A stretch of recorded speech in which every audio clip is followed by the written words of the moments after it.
주신 하나님 아버지를 믿사오니 그 외아들 우주 예수 그리스도를 믿사오니 이는 성령으로 잉태하사 동정녀를 열게 하시고 등기의 피라도에게 고난을 받으사 십자가에 못 박혀 죽으시고 장사한지 삶의 중도 가운데서 다시 살아나시며 하늘로 오르신 전능하신 하나님의 우편에 앉아 계시는가 저리로서 선자와 죽은 자를 심판하러 오시리라.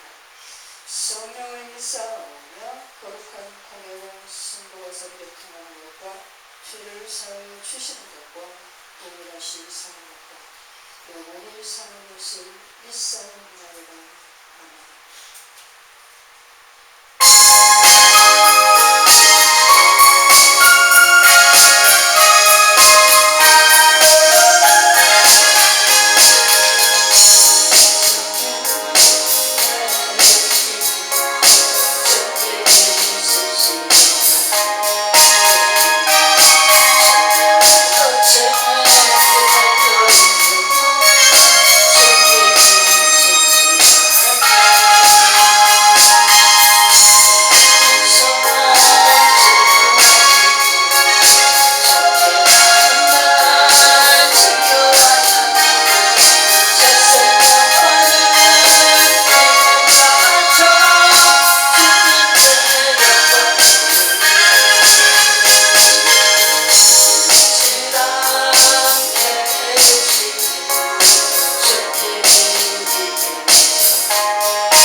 저 시간을 더 마치는 순간까지 하나님께서 우리와 함께 해주시고 오늘도 하나님의 사랑하는 백성들, 당신의 자녀들, 당신의 독생하신 아들로 인하여 모든 구원을 이루신 그 큰 사랑으로 던지는 자를 오늘 하나님께서 정말 이끄셔서 함께 하시오니 성령과 함께 연합되어진 아름다운 예배와 충만토를 역사해 주시고 오로지 오늘도 하나님께서 기뻐하시는 생명의 말씀으로 영원히 살며 영원히 소송되며 영원히 살피워지는 복된 시간 되어질 수 있도록 축복하시고 입술을 주관하여 주셔서 진정으로 하나님의 그 복된 말씀, 생명의 말씀, 영원한 가치가 있는 말씀 온전히 채워주고 서로 덕담을 이루며 하나님께 영광을 귀한 시간 이어지도록 축복하시며 하나님 영광 받아 주시옵소서.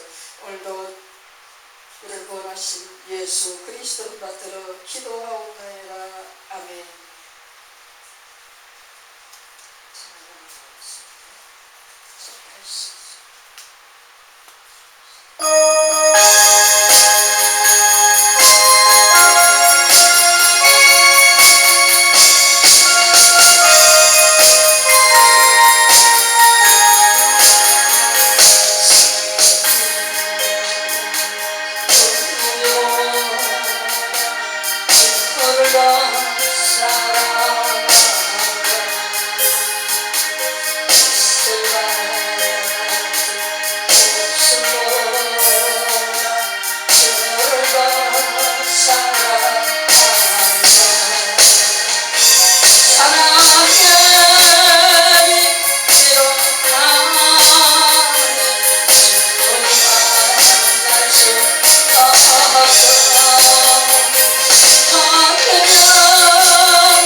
44장 14절부터 같이 읽을게요.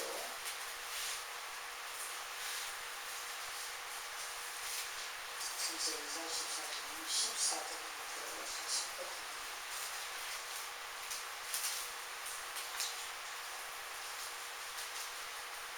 찾으셨습니까?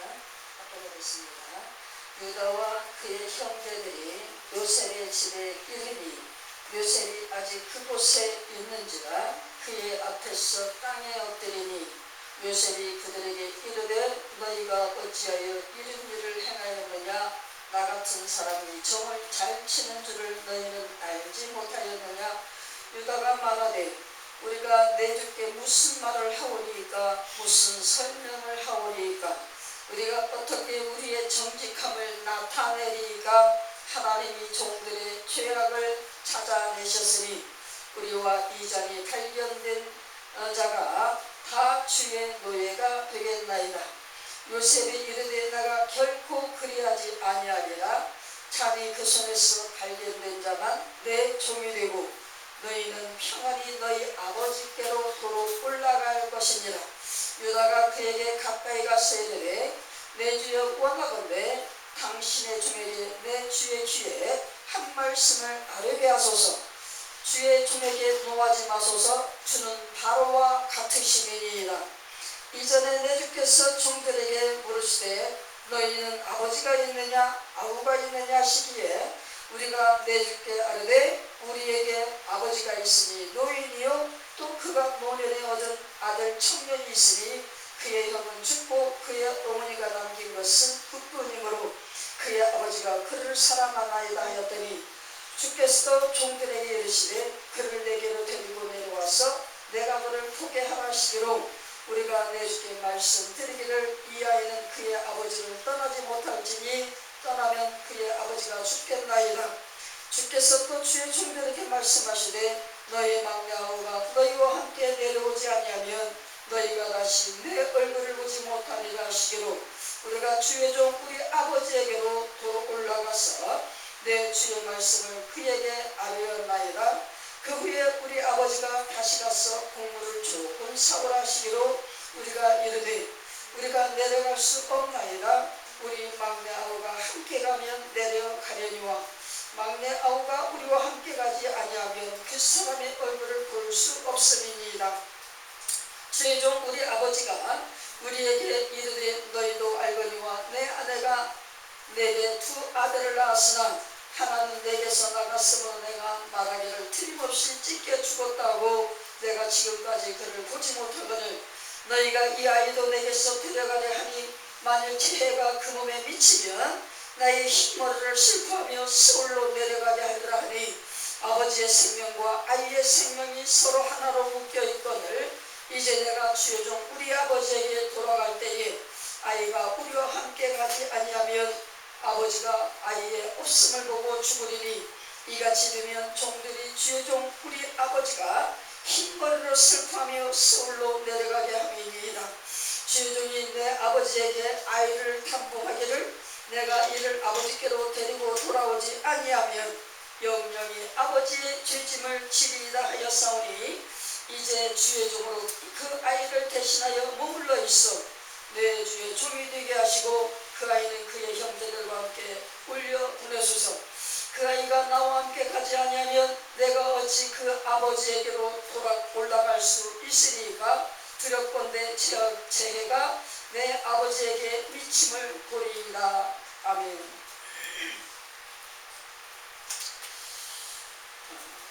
이 오늘을 창세기 44장 14절로 34절 말씀, 이 말씀을 본문으로 하여서 양심의 위치라고 하는 제목으로 찬양의 시간에 은혜를 받으려고 합니다.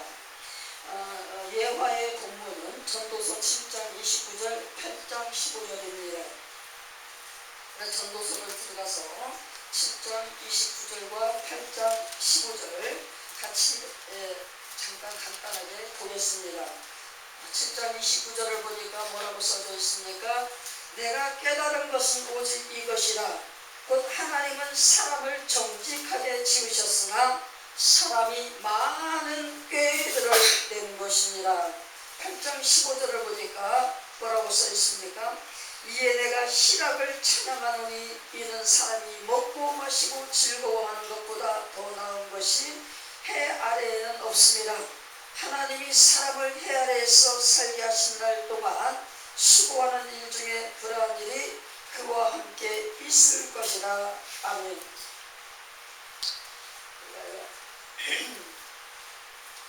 지금 창세기 44장의 이 전후의 운명을 보면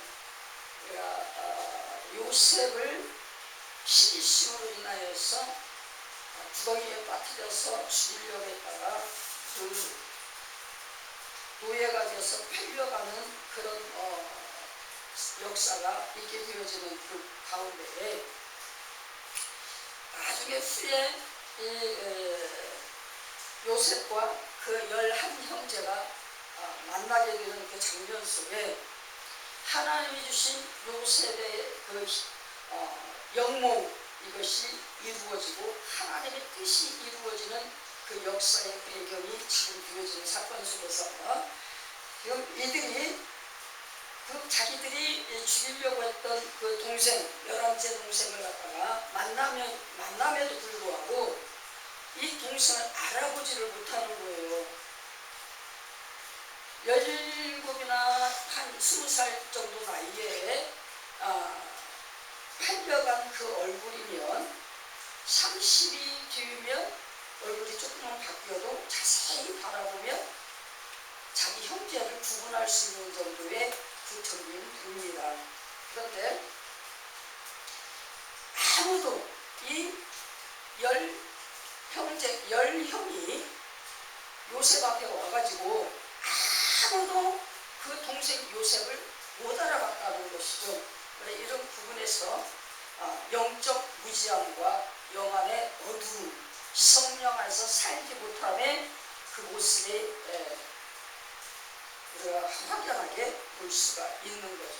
이 본문 사건은 지금 어떤 사건입니까?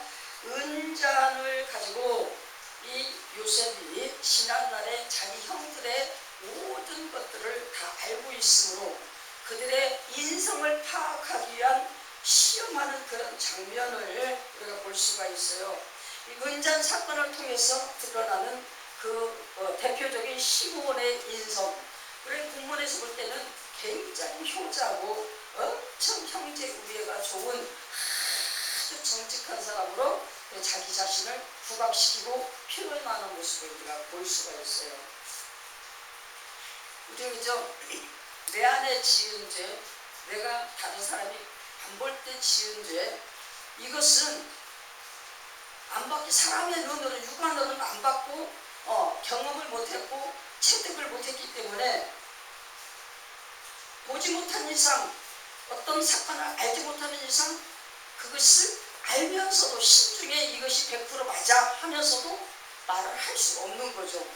물증이 없고 실증이 없기 때문에 이 지금 10형이 하나같이 자기 동생을 알아보지도 못하고 있는 대로 자기 동생을 갖다가 죽이려고 음모 꾸미고 했던 이것을 은폐를 시키는데 완전히 땅에 묻어버렸어요. 자기 아버지에게도 뭐라고 했습니까? 아주 양을 잡아가지고 그 피를 갖다가 동생 옷을 벗겨서 거기다가 묻혀서 그 옷을 가지고 가서 아버지한테 야 이게 늑대에게 찢겨 먹혔나이다 이렇게 할 때에 그대 보면 전부 다 같이 공부를 해서 계획을 짜고 그렇게 아버지를 속이고 끝까지 그 몇 년 동안 거의 한 20년 가까이를 그렇게 숨기고 나타나는 거죠. 이 동생이 자기 형들에게 실토할 수 있는 그 기회를 주기 위해서 수도 없는 그 일을 자꾸 이렇게 합니다. 그리고 자기 자신을 혹시나 알아봐 줄까 자기들이 죽이지 않았고 팔려가는 이것을 다 봤잖아요. 듣고서 알았잖아요. 누가 이렇게 해서 구덩이 끌어서 가지고 갔다. 하는 것까지 알았잖아요. 그렇기 때문에 혹시라도 그 양심의 가책이나 이런 것들을 조금이라도 서로가 의논하면서 그 조금 이게 걸려 있었으면 백방으로 그 동생을 찾으려고 은밀히 사랑을 시켜서라도 얼마든지 찾을 수 있는 기간이 많이 세월이 흘렀다는 거죠. 그럼에도 불구하고 그들은 한 번도 그런 어떤 노력을 하지 아니하였다는 이 증거가 지금 요셉 앞에 와가지고 기근을 통해서 먹을 것을 구하러 애굽으로 와서 요셉 앞에 와서 있지만 자기 동생이었던 이 저기를 아주 늙은 얼굴도 아니고 지금 30대에 있는 이 요셉의 얼굴을 못 알아본다는 거예요. 죽었다고 생각했다면 꿈에도 생각할 수 없는 일이겠지만 노예로 팔려갔다라는 것, 그 사람한테, 이 장사꾼한테 끌려갔다라는 것을 알았기 때문에 어디에 노예로 팔려갔든지 이런 어떤 것을 항상 머릿속에 가지고 있고 가슴속에 가지고 있고 양심 한구퉁이에 계속적으로 찾아야 될까 찾아볼까 이런 어떤 하나님 앞에서의 신앙인으로서 많은 회개와 자책과 자기 질책과 이런 것들이 양심의 가책과 이런 것들이 수도 없이 있었을 거란 말이죠. 그럼에도 불구하고 한 번도 그게 없었다는 것. 그것이 모두가 다 10형제가 다 12형제 중에 한 형제가 팔려가게 하고 한 형제는 그렇게 애지중지 대단히 사랑하는 막내 동생처럼 막 뛰어나가면서 아버지 앞에서 얼마나 연극을 하면서 그 아이를 그렇게 사랑을 했겠어요. 그죠? 가식입니다. 유식이 가증스러운 겁니다. 이런 것들을 재현하는 그런 모든 모습 속에서 그래도 한가닥에 회개와 양심과 이런 어떤 후회와 이런 것을 바라는 요셉의 마음, 형제애라고 하는 겁니다.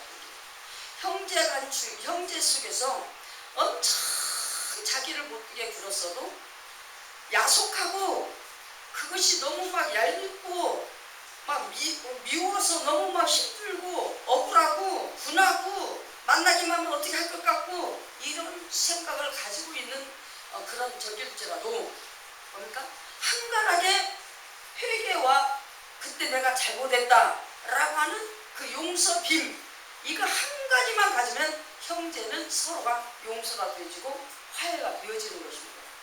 누구를 볼 때? 야곱과 에서를 볼 때 볼 수가 있죠. 에서가 어떤 사람이었습니까? 성격이 얼마나 무서운 사람입니까? 아주 막 남자로서 막 대단한 그 영처럼 느껴질 정도로 맹장입니다. 말 타고 막 활 쏘면서 짐승을 잡았고 사냥으로서 즐기면서 인생을 사는 사람 중에 한 사람인데 동생한테 자기 장자권을 갖다가 뺏기고 이랬을 때 그 속임당하고 이랬고 부모가 엄마가 같이 속임수를 해갖고 아버지도 같이 자기의 축복을 갖다가 그 동생에 다 주었을 때 자기 인생 얼마나 허무하고 얼마나 가슴이 비었겠어요. 그런데 그 에서는 어떤 사람입니까? 영적인 사람이 아니라 육적인 사람이에요. 그러니 더 이들을 갈고 또 가를 수밖에 없는 거죠.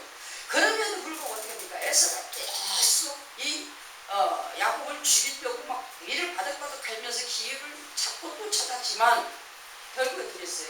만남의 장에서 야곱의 약삭바른 엄청난 그냥 뭐죠? 막 싹싹싹 비는 그런 모습, 비는 모습이 아니죠. 살기 위한 몸부림이 더 많이 들어가 있습니다. 우리가 그 창세기에 야곱이 형 에서를 만나러 가는 그 과정 속에서 하는 모습을 쭉 보면은요, 살기 위해서 그냥 발버둥 치고 막 머리 쓰고 그냥 하는 이 부분이 수도 없이 드러납니다. 그런 것을 이 형 에서가 몰랐겠습니까? 인생을 얼마나 살았는데 모습을 보면서도 마음 한켠에 모든 것을 다 접어두고 야곱을 용서하기로 마음을 먹어버리는 거예요. 그게 형제애라고 하는 것입니다. 우리가 항상 보면 그래요.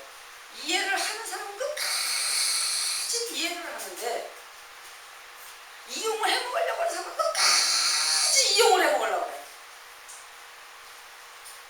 제 말이 틀렸습니까? 맞죠? 그게 뭐냐면 인성이라고 해요. 인성. 타고난 인간으로서의 자기가 타고난 성질, 성품, 격 이런 것을 어떤 사람은 그저 용서하고 그저 품어주고 그저 나눠주고 그저 베풀어주고 이것을 너무 기뻐하고 즐거워해. 그런 사람들이 간혹 많이 있어요. 아주 없는 것 같이. 우리가 가난한 사람들이 왜 가난한 줄 아세요? 욕심이 없으니까 가난한 거예요. 게으른 사람이 왜 게으릅니까? 욕심이 없으니까 게으른 거예요. 욕심 많은 사람이 게으른 거 봤어요? 절대로 무슨 짓을 하든지 절대로 게으르지 않아요. 이 짓을 하든 저 짓을 하든 기어이 내 것을 만들고 말죠. 우리는 뭐예요? 하나님이 주신 양심, 이 양심은 하나님을 찾아가는 양심이 선한 양심이요. 우리 일반인들에게 일반 계시 속에서 그 더불어 사는 그 인정을 발휘하는 것이 그냥 양심이에요. 근데 이 양심을 가지고 모든 사람들이 보편적으로 다 어우러져서 공동체를 이루면서 민족을 형성하고 나라를 형성하고 가정을 형성하고 이웃관계를 하고 이렇게 하면서 삽니다. 하지만 하나님 주신 선한 양심은 우리가 예수를 믿는 그리스도인의 마음속에서 역사하는 것이 선한 양심이에요. 근데 지금 이 요셉의 열형이 양심은 어떤 양심입니까? 하나님이 주신 선한 양심, 그 선한 양심이 발동되어져서 그 선한 양심으로 하나님의 영광을 위하여서 살아가야 되는 존재들이에요. 아멘이시죠? 그런데 뭡니까? 인생을 향한 인간에게 자비를 베풀고 인간에게 긍휼을 베풀고 인간을 위한 덕을 세우고 하는 이런 양심을 발휘를 하지 못하는 상태에 있는 자들인 것을 우리가 볼 수가 있는 것입니다. 내게 유익이 될 때, 내가 무엇인가를 개육할 때 앞에 장애물이 되지 않기를 위하여 그런 양심은 한없이 펼쳐. 근데 내게 조금만 타켓이 안 좋은 것이 들어올 때는 아주 양심을 접어버려. 그게 일반 계시의 양심을 받은 자들의 삶이다. 요셉의 열형이 끝까지 그렇게 고수하면서 갑니다. 끝까지 무엇까지? 자기 아버지 죽음까지 이용을 해. 요셉을 갖다가 어떻게? 자기들이 잘못한 것을 그 앞에 가서 무릎 꿇고 부복을 해버리고 인정을 해버리고 한 번만 시인하면 모든 것이 끝날 것을 갖다가 끝까지 아버지의 죽음까지 갖다가 이용을 해서 요셉을 갖다가 마음 아프게 하는 형들의 모습. 이게 뭡니까? 양심을 저버린 자들의 삶입니다. 그렇다고 해서 그 양심을 저버려가지고 마음 아프게 한다고 해서 그 마음 아픈 사람을 못 사는 게 아니에요. 아무런 영향이 없어. 마음만 조금 슬플 뿐이지. 그쵸? 하루 세끼 밥 먹는 지장이 있습니까? 열심히 건강한 모습으로 나가서 일해서 사는데 지장이 있습니까? 그러면 아무것도 지장이 없어요. 그런데 뭡니까? 항상 마음이 슬프죠. 그죠? 이 슬픔을 갖다가 형들이 동생에게 주는 거야. 우리 예수 믿는 사람들은 누구처럼? 요셉처럼 하나님의 선한 양심을 가득 담아서 세상에 일반 양심을 가진 자들이 많은 꾀를 내고 자기의 그 어떤 유익을 위한 그 정체성을 갖다 발휘를 할지라도 우리는 선한 양심을 절대로 그들에게 팔아먹지 말아야 된다는 것을 우리가 알 수가 있어야 된다는 것입니다.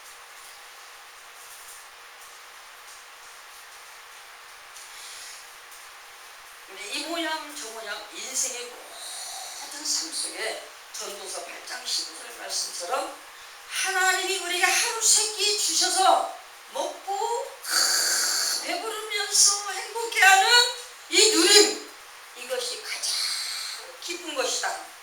그 이상의 것은 뭐예요? 헛되고 헛되니 바람과 같은, 바람 잡는 것, 안개와 같은 그런 것들이다 라는 것을 우리가 잘 알아야 된다는 것입니다. 이 모든 것들을 갖다 말씀 따라서 내가 선한 양심 가운데 하늘나라 청지기의 역할을 감당하며 살아갈 수 있는 모든 것들은 우리의 인성과 하나님이 우리에게 주신 일반 양심 이 속에서 하나님의 선한 양심을 갖다 늘 발동하여서 생명력으로 발전기를 돌려, 그래서 어떻게 해요? 이 모든 인성의 양심, 인생의 양심, 일반인식 양심을 선한 양심으로 말미암아 완전히 뿌리를 내리고 싹을 틔워서 그들을 덮어버려야 돼요.